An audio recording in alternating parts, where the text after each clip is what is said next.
for this coming gardening season, watch this video first. You'll thank me later. I know that choosing and purchasing the right seeds can be such a difficult process.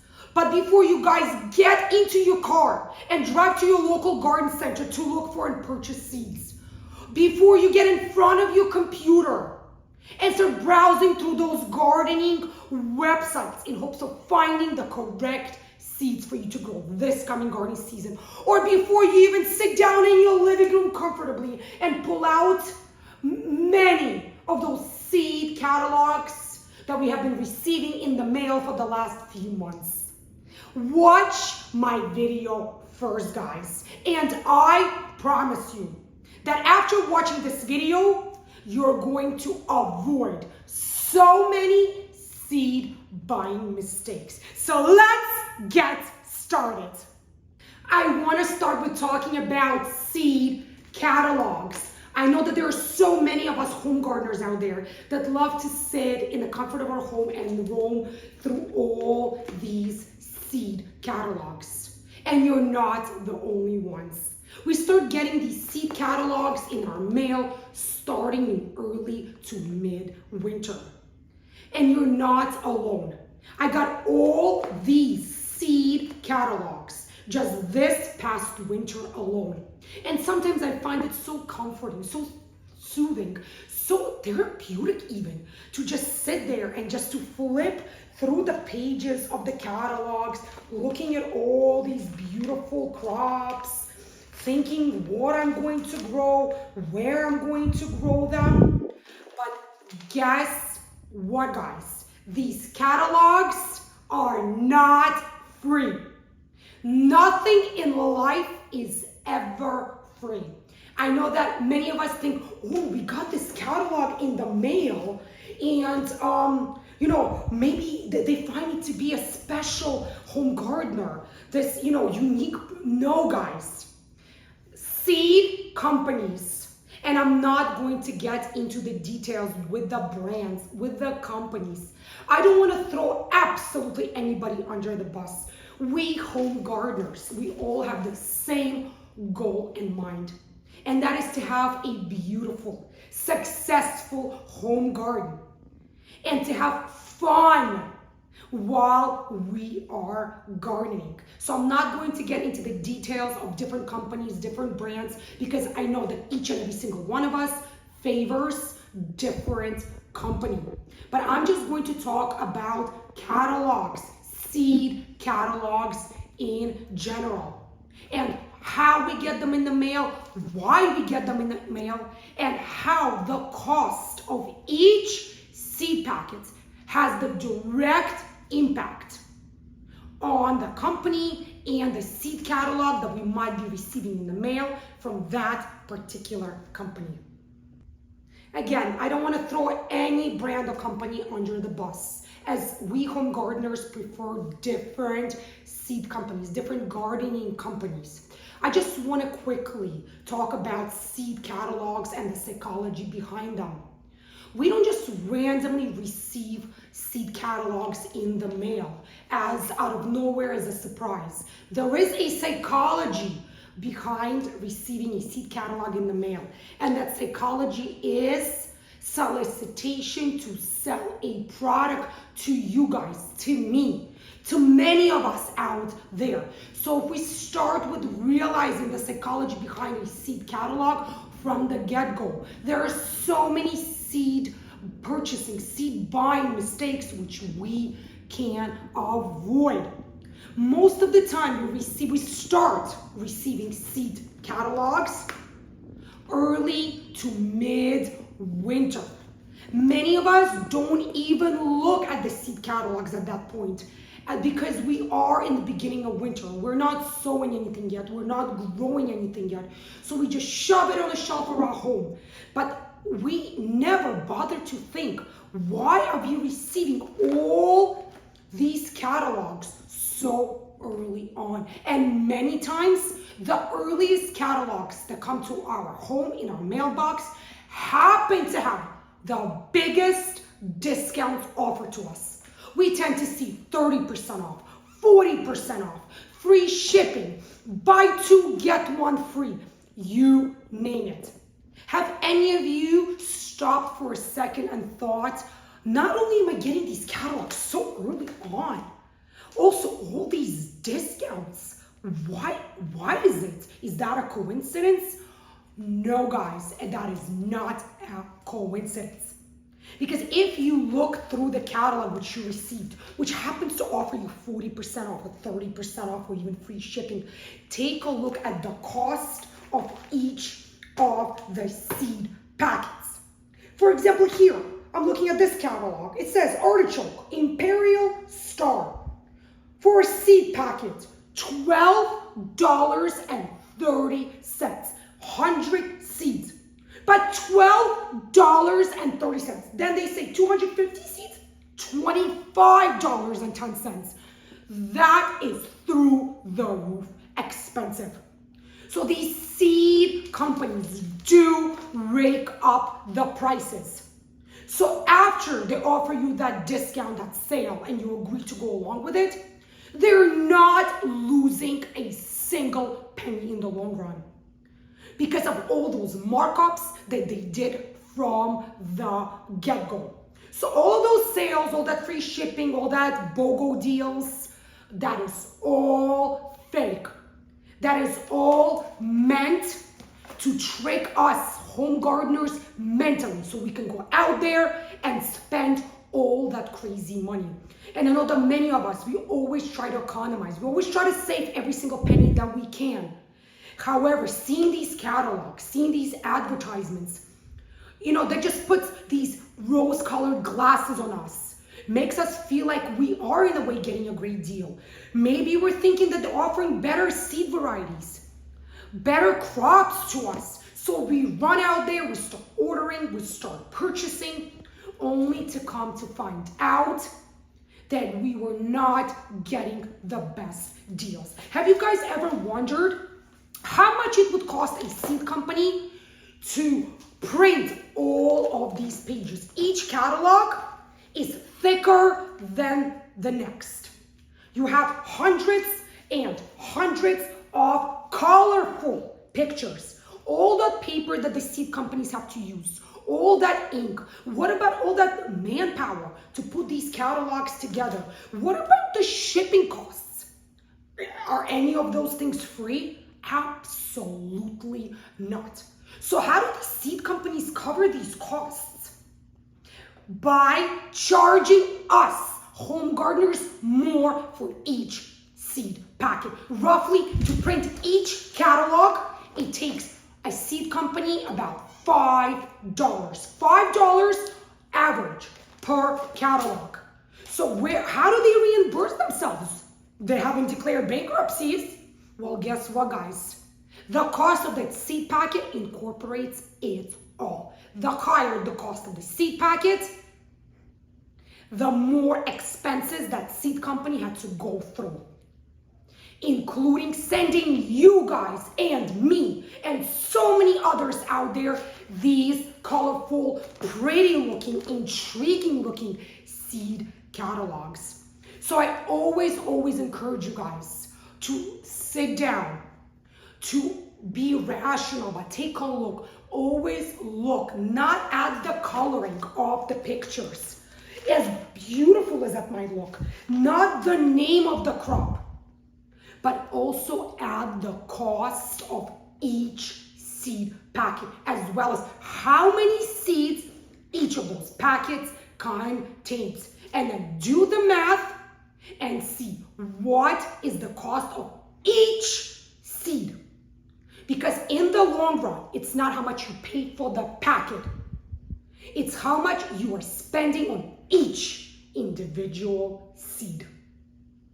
So it's not just the catalogs that psychologically put those rose-colored glasses on us home gardeners. It's also the seed companies' websites that do all this marketing so early on in the season. This pre-sale happening, pre-order this, pre-order that. Buy one, get one free. Buy these seeds now, we'll ship them to you for free across the US. Let me just give you two very easy, very basic examples here. Here on my computer, I have two websites open. One is Johnny Selected Seeds, which is a beautiful, large seed company. But I just want to show you all the sales that they're offering now, mid-winter in the month of January. Here you go, guys. Just on top, the first thing you see when you go on their website, free standard shipping for orders over $200. 10% off sale for seed starting supplies. Pre-order plans. And look at all this marketing. They're marketing their zinnia seeds. Here, they're saying same day US shipping. Anything and everything to have us home gardeners be so tempted to grab our credit cards and to enter the payment information on the website. And it's not just this company. Let me give you another example. Here you go, guys. Rare Seeds. I know that there's so many of you out there that are talking about this company, looking at this company, showing their seed catalogs. Here you go. Free shipping across US. Rare Seeds. Request catalog. Anything and everything for marketing purposes. The companies will do anything and everything to make you buy seeds from them. Now, let me show you one more that I know many of you are not fond of, and that is Burpee. Many of you are talking about, how they're using GMO products, chemicals, but all these advertisements when it comes to purchasing seeds, and they start these steals and deals so early on in the season. Why? To make you guys spend more money and buy more seeds that many of us home gardeners don't even end up using. So there's something called law of averages, and I want to briefly talk to you guys about it. So say a seed company sends out 100 catalogs, seed catalogs, and I'm just making up that number. They send way more than that. And say only 3 people who receive those catalogs out of 100 will end up purchasing the seed from the company. That is very, very low percentage. So the company, that seed company, has to be able to incorporate all the costs. So how do they do that? They incorporate all those costs into the cost of an individual seed packet. All seeds are great when purchased from a reputable seed company.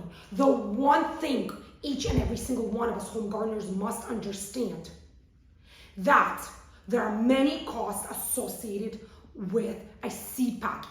Not just the seeds and the paper in which they're packaged. It's the marketing costs. It's the printing of the seed catalogs costs. It's the shipping costs. And guess what? The price of the seed packet will have a direct impact on that. And you know what?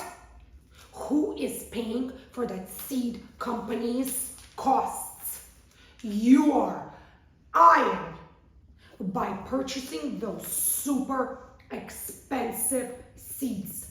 So always be aware of that. Just because you receive a catalog or you receive an email even saying BOGO sale happening, flash sale happening. You know what? Black Friday used to be one day a year in the past. Now it's Black Friday week. It's Black Friday month. It's Black Friday all year long. And guys, have you thought about why that is happening? Why don't these stores are starting to give us Black Friday deals weeks and weeks or even months before the actual day? To sell products to us. To, solicitate the sale to us. And how do they do that? by raising the cost of the product from the get-go to incorporate all of their expenses. And we, psychologically, when we see sale, deal, we run and we end up purchasing those items. Later, to sit down, to think about it, and to realize that in the long run, we haven't saved much at all, if anything at all. Because come the end of the Black Friday, we look at the price tag, and it's the same amount that we paid the store or the company during the time when we thought that they were giving us that awesome deal. Now let's move on to the next topic. The next topic is GMO versus non-GMO seed packets. I hear so many questions out there. I see so many questions out there of home gardeners asking, are those seeds GMO? Are they selling GMO seeds? How can you tell home gardeners what you are getting inside that seed packet? First and foremost, it is always clearly labeled on the seed packet itself. Here is an example. So this is by Fairy Moore's. This is a black cream tomato. It clearly states right there the words non-GMO. It also says in the back of the packet sometimes. Also, I want to reassure you guys that whatever seeds are sold to home gardeners, they are going to be non-GMO. You have to look very, very hard. There are contracts, agreements, legal paperwork that has to be signed in the United States of America to be able to obtain, get, and distribute GMO seeds.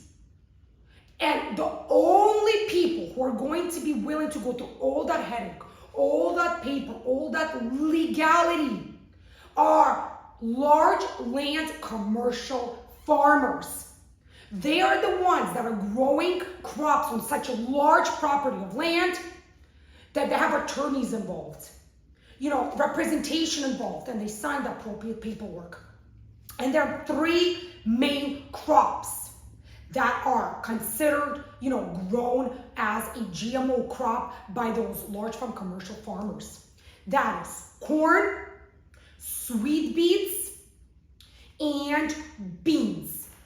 Those three crops are the main three crops that you can find grown by large farm commercial farmers that are grown from GMO seeds. Also cotton, but we do not, consume cotton. I'm talking about the crops. So when you are shopping in a reputable garden center or even online from a reputable vendor, rest assured, my fellow home gardeners, that you are buying non-GMO seeds for the growth and for the consumption of your family.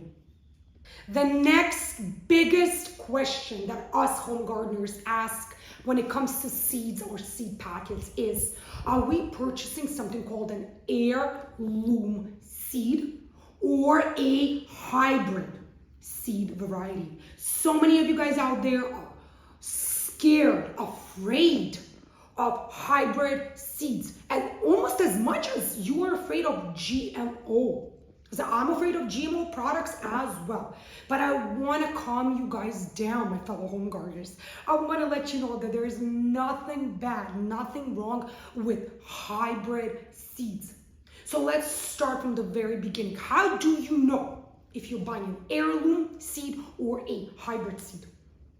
99.9% of the time, you will see clear writing right on the packaging.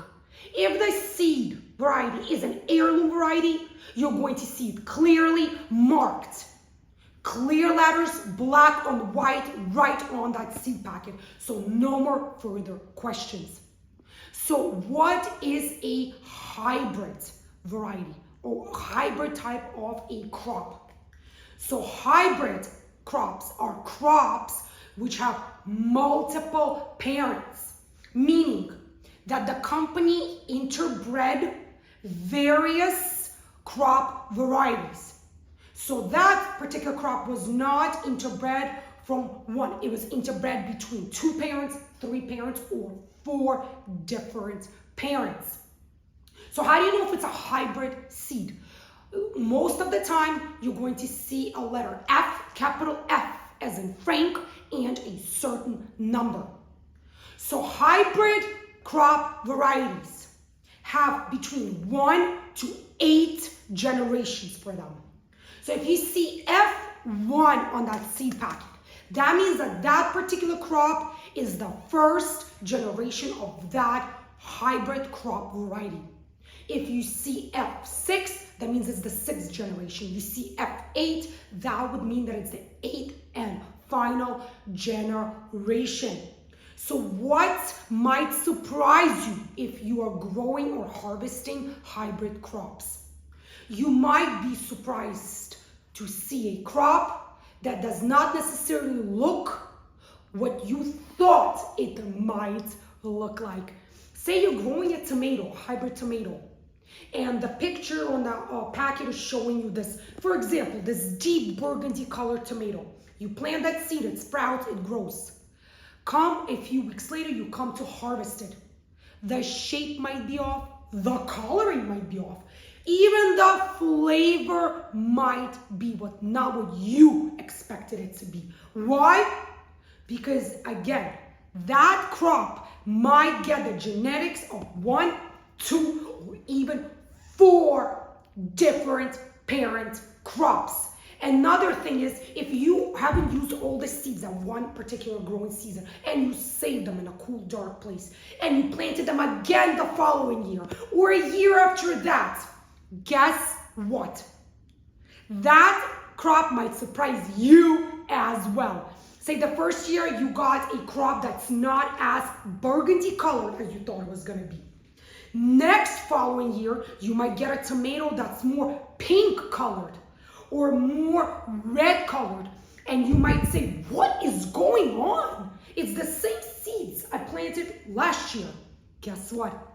There are many surprises when it comes to hybrid seeds. The outcome is you might get something we like to call Franken crop, a surprise crop. So don't be shocked if that's what you see, but if that's okay with you, go right ahead and grow beautiful crops from those hybrid seeds. The next tip I want to share with you guys is always plan out your garden layout for this coming gardening season.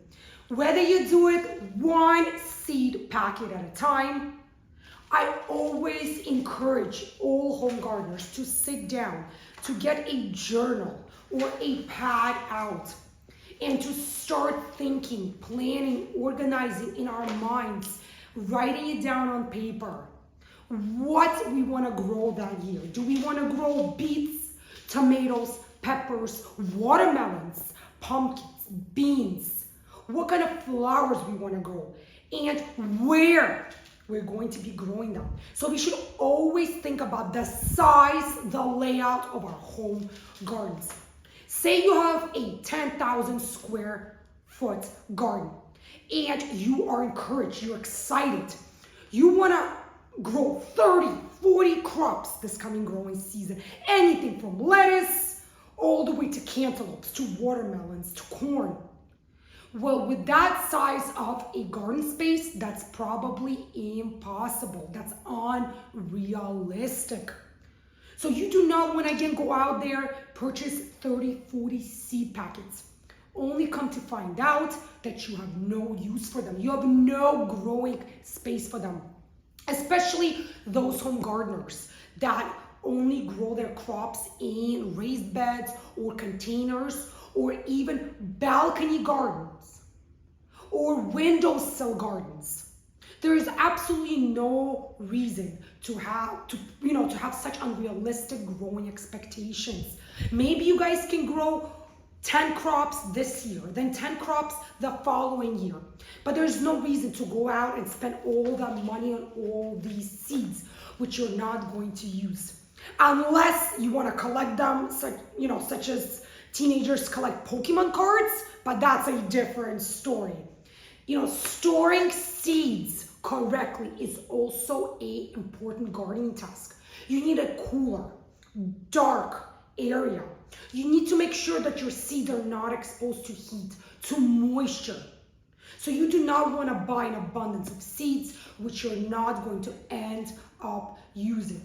So always spend that extra few hours to draw a layout so you will know what seeds you're going to start when, what transplants you're going to transplant where and when. If those are early cooler season crops, maybe you could start different crop after those crops die off. So that's another thing to consider. If you do get an extra seed packet, can you plant that later on, say mid-spring, after your cool, loving weather crops will cease? That's another very important thought to think about. So planning and organizing is so important. I want to be very, very transparent with you guys, absolutely all the time. Because my essential goal here is to make sure that all of us, fellow home gardeners, we are all on the same page here. We all love to garden. And I want to make sure that you will have the best garden experience of your life, that you will have fun and enjoy gardening just as much as I enjoy and love gardening. And before I end this video, there's one more very interesting fact I want to share with you. There has actually been a study conducted among home gardeners. And what they were looking at is what is the main top reason why home gardeners give up, fail after their first year of home gardening. I know what many of you might think right now, what many of you might say right now. Oh, it's the failure of, the crop. It's pests or disease. It's the tedious work that they put in. No. The result of that study might actually surprise many of you. It's not the pest, it's not the disease. It's not the tedious hard labor. It is that the final outcome of their crop harvest did not exceed the cost that they spent on purchasing the seeds as well as those gardening supplies. So those first year home gardeners gave up altogether on home gardening after only 1 year because they ended up spending all the money on seeds as well as seed starting supplies. And in the long run, when it came to time to harvest those crops, they overspent the money. So let's avoid that, guys. Let's avoid those mistakes with you together so we can have the best home gardens of our entire life. This is it for this video, you guys. Thank you so much for joining me here in my home in Long Island, New York, Zone 7A. In today's video, I shared with you all the tips and all the possible mistakes to avoid when it comes to choosing and purchasing our seeds for this coming growing season. For those of you who enjoyed the content of today's video, if you found today's video to be useful, helpful, informative in absolutely any way, show me that support by clicking thumbs up below. Leave your comments in the comments section as well. I read each and every single one of your comments, and I personally respond to each and every single one of you. If you haven't yet subscribed to my gardening channel, Gardening in Cold Spring Harbor, don't wait any longer, guys. Super easy for you to do, super pleasing and rewarding to me, knowing that you guys watch my gardening videos, that you find the content of my gardening videos to be useful and helpful and informative for your own home gardening. Click the bell icon as well if you want YouTube to send you notifications every single time I'll upload a new gardening video. Be healthy, happy, be well, each and every single one of you, my fellow home gardeners, and happy gardening, guys, and I'll see you again in my new upcoming gardening videos. Bye, guys.